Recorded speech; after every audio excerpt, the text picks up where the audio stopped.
Hello and welcome to another video in this series as we learn the basics of Prolog together. In the last two videos we started to learn about the cut. It's quite an important concept in Prolog and it's sometimes seen as a little bit difficult, so we took our time not to rush the introduction. The main thing we learned in the last two videos is that it prevents backtracking back across the cut when it's placed in Prolog code, and if you need a refresher, certainly do go back and have a look at those. We introduced the idea with very simple examples. Now you might say, well, what's the use of the cut? And there are several, and we're going to look at one today, which is how the cut, if used carefully, can improve the efficiency of a Prolog program. And we're going to motivate this example with the idea of temperature and water, so something we're all familiar with. So as you can see on the screen here, I've got a thermometer, and as you know, water has two critical temperatures, 100 degrees C and 0 degrees C, so that's degrees centigrade. So below 0 it's ice. Draw a cube, I suppose, ice cube. In the middle range from 0 to 100 it's a liquid, so I could draw a glass with water. So ice, liquid, so solid, liquid, and then above 100 degrees C it turns to steam, so it's gas. So solid, liquid and gas. And we can describe this these three states in Prolog rules, and you can see here that I've written some out here. And what the property water does, it defines a kind of a relationship between two things: a temperature, which here is a variable, and a state, so solid, liquid and gas. Now these aren't variables, so these are things which will stay as solid, liquid and gas. So let's try and read the first rule. The first rule says water of a given temperature is solid if, do you remember that symbol is well actually it's the other way around, isn't it? Just a reminder, it's that way, the implication. So if the body of the rule is true, then the head of the rule is true. This is just a reminder from some of the things we learnt in earlier videos. So this is saying that if the temperature is equal to or less than 0, so it includes 0, 0 and down, if it's 0 or less, then water is solid. Let's look at that's that one. Let's look at the third one, because that's another simple one. If the temperature, which is provided to this property, it's not defined here, it's a variable. So let's say if it was 200, this would be filled in as 200. So if the temperature is more than or equal to 100, then it's a gas. So it includes 100 going up. So that makes sense, that's nothing particularly complicated there. We've just encoded our understanding of physics, I guess, into Prolog rules. The middle one looks a little bit more complicated, so let's read it bit by bit. Let me change the colour there. So it's saying that if the temperature is more than 0 and, remember the comma is a conjunction, it means and, the temperature is less than 100, so more than 0 and less than 100 both have to be true, so it's constraining it in this range, not including 100 or 0, otherwise it'd be more than or equal to and less than or equal to. If it's in that range, let's say it's 70, 70 is more than 0 and it is less than 100, so both have to be true, then it is liquid. So that's just a little bit of revision there, nothing particularly new.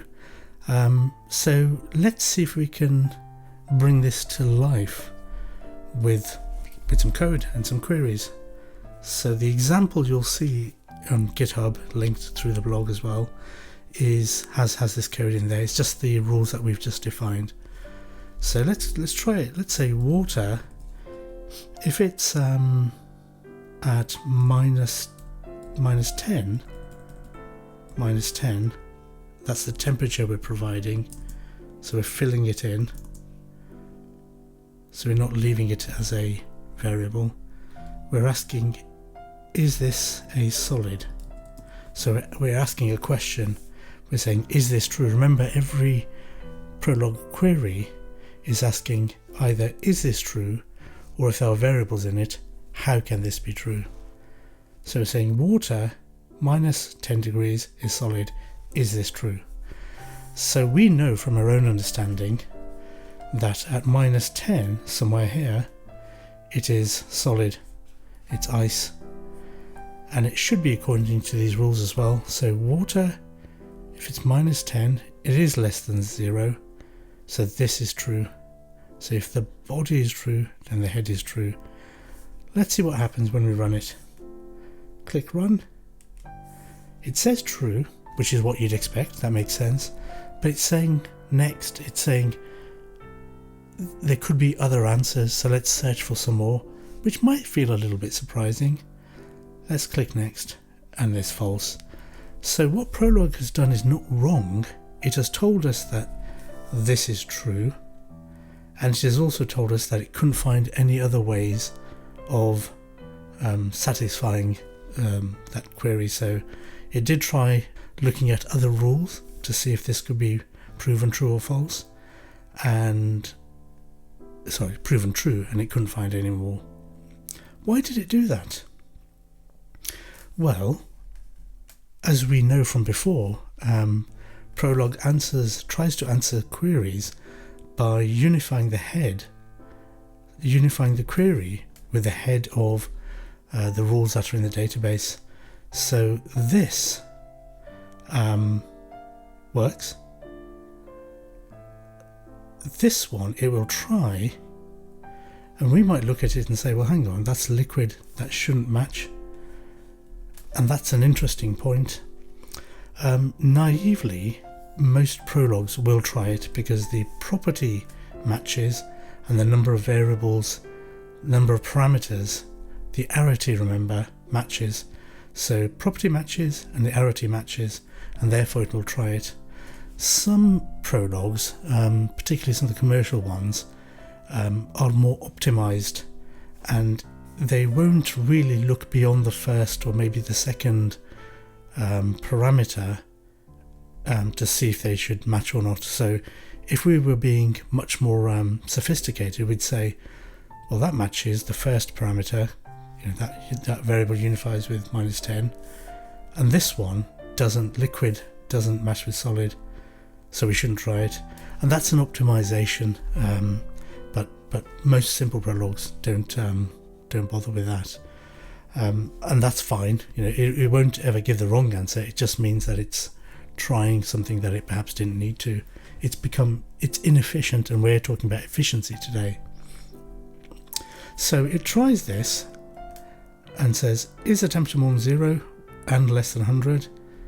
That obviously fails because temperature is minus 10. So if the body fails, then this fails.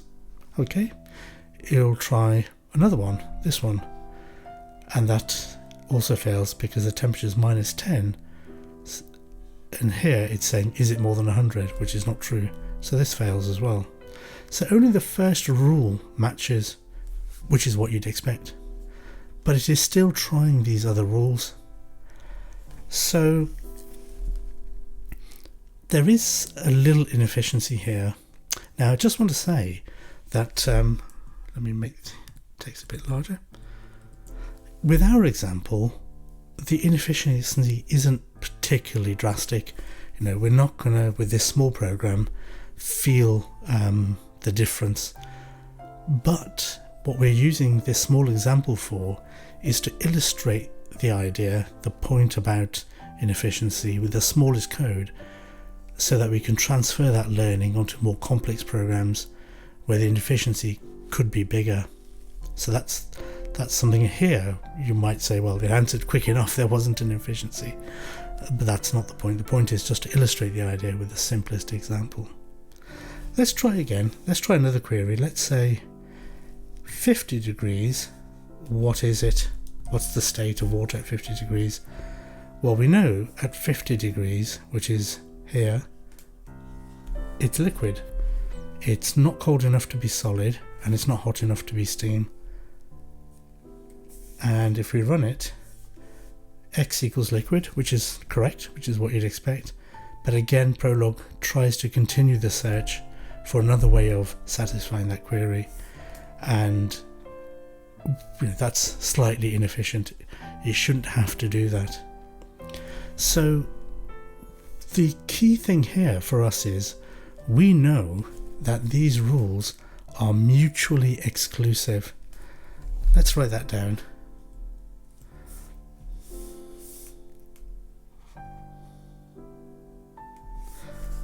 Mutually, because it's so important, if I can spell, mutually exclusive. What does that mean? It means that only one of the rules can be true at a time, so that Prolog shouldn't have to try other rules if it's already found one solution. Now, this isn't always going to be true. It depends on the scenario that you're trying to describe in Prolog.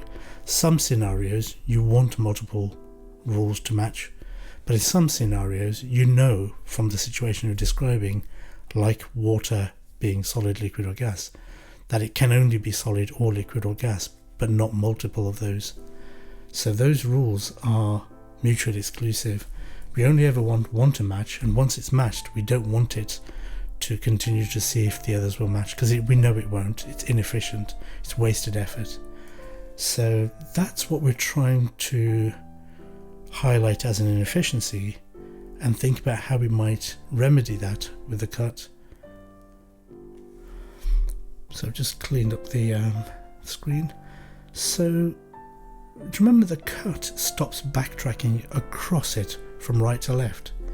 So if we placed a cut at the end of each of these rules that are mutually exclusive, what that means is that if this one succeeds, so this is true, and then it reaches the cut, and then reaches the end of the body of the rule, if there's a cut, Prolog won't backtrack, which means it won't then try the other rules.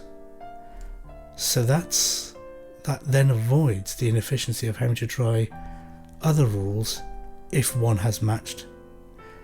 So that's an improvement.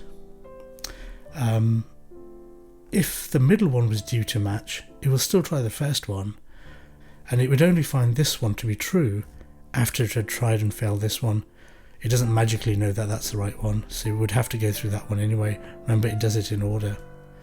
So the cut can be used to improve efficiency.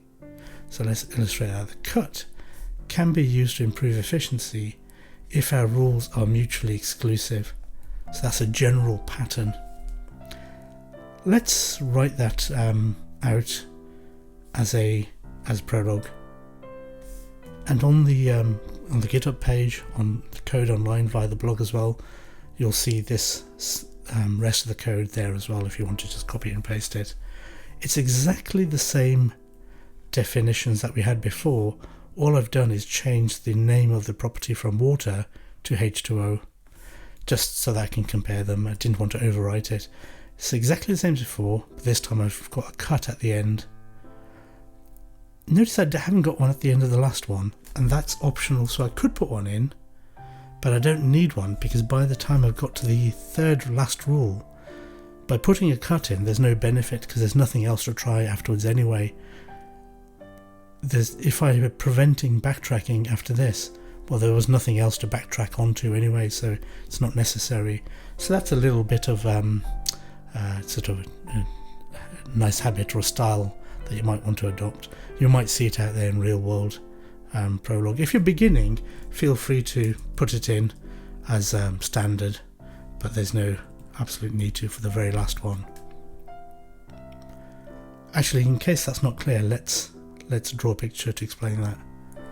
So if I've got 3 rules, 1, 2, 3, and I put a cut at the end of every one, if this one matches and then the cut always succeeds and then backtrack is prevented, it means we're not going to try the rest of the 2 rules, which is what we want.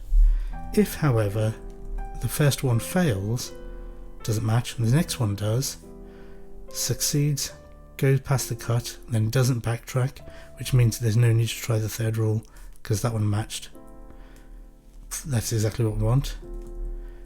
But actually, if it was the first 2 didn't match and the 3rd one did, the last one, it succeeds, goes over the cut, and then doesn't backtrack. Well, there's no more rules to try anyway, so having that there or not makes no difference. If it's there, it doesn't backtrack, but that's okay, we succeeded. If it isn't there, well, there's nothing else to try anyway. So just to explain that. Great, so let's try our very first query that we had, which was -10, and we were asking, is that solid? This time, let's run it. Well, it's not water, it's H2O, isn't it? H2O, let's run that. It says it's true, and it didn't ask to try for more possible solutions. So it found that this was true, this one here, and the cut prevented it from trying the next rules, so it's more efficient. Notice it hasn't changed the answer's still the same, it's just more efficient. Let's try the other one with a variable, which was 50x. It's saying, what state is water at 50 degrees in? Let's run that. Liquid. Straight away, and answer is liquid, and no more prompting to try and find other solutions. So that's I hope is a simple illustration, probably the simplest I could come up with, to illustrate one use of the cut. There are others, but one use of the cut for efficiency, and it's particularly useful when the rules are mutually exclusive, because then it's very clear that if you've matched one, there's no need to try the others. But that has to reflect the real world scenario that we're modeling in our code. It doesn't apply to all kind of scenarios. So if you just naively put cuts everywhere, you'd break your code. And that's an important point there, because what we've done here is use the cut in a way that doesn't change the logic of the program. All it does is make it more efficient. So there's some terminology to learn there. When we use the cut and it doesn't change the logic of a program, doesn't change its meaning or the answers it gives, then that's called a green cut. You'll see that in some of the kind of courses or textbooks. So that's more efficient and doesn't change the logic. Whereas a red cut,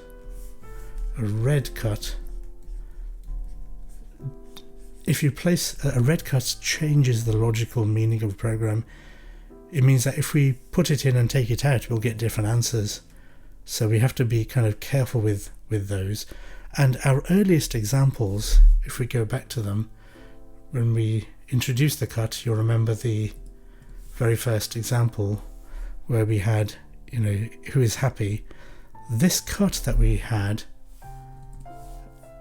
does change the meaning of happy. So if we left that out, we'd get different answers, and if we put it in, we get different answers, and that's how we introduce the cut. So if you want to go back and have a look at that, please do. If you need a refresher, it's on the blog anyway, and as you might not know, but the blog is now organized with contents, so you can see all the lessons there. So we're almost sort of 2/3 of the way through, 3/4 of the way through. So that's the difference there. Green cut is only for efficiency, and it doesn't change the logical meaning of the program. by being there. So if we took it out or added it back in, the same solutions would be given. Whereas a red cut changes the meaning of a program, so it's different answers if you put it in or take it out. And sometimes that's a useful thing to do, but it's just worth being aware. And this is the case where we have to be careful. In fact, we have to be careful here as well to make sure the use of a cut doesn't change the answers that we get. So that's all I wanted to cover today. Not too long, but just wanted to briefly introduce a practical benefit of the cut to aid with efficiency, particularly useful for the pattern where you've got mutually exclusive rules. By putting cuts on the end, optional on the last one, it means that when it finds a solution, it doesn't go searching for more. So that's good. Just a small tiny thing here, I've put a yellow thing around that. Most programming languages will have that as the other way around, like that. So it'll have more than or equal to, less than or equal to, less than, more than. But Prolog has it that way around because this looks too much like a implication. So just a small tiny difference there. But you know, if you did try it, you'd probably get an error, and you'd Google it and find that this is the right way that Prolog does it anyway. Fantastic, brilliant. I hope that's been useful as a small illustration. As I say, in this small code, you know, we're not going to suffer huge penalties for being inefficient, but you can imagine with more complex code, you know, it could make a difference. So we just wanted to illustrate the use of the cut there. And next time we'll look at another use of the cut to try and simulate the idea of negation, and that needs a little bit of care, so that'll be an interesting one to look forward to. See you next time. Bye.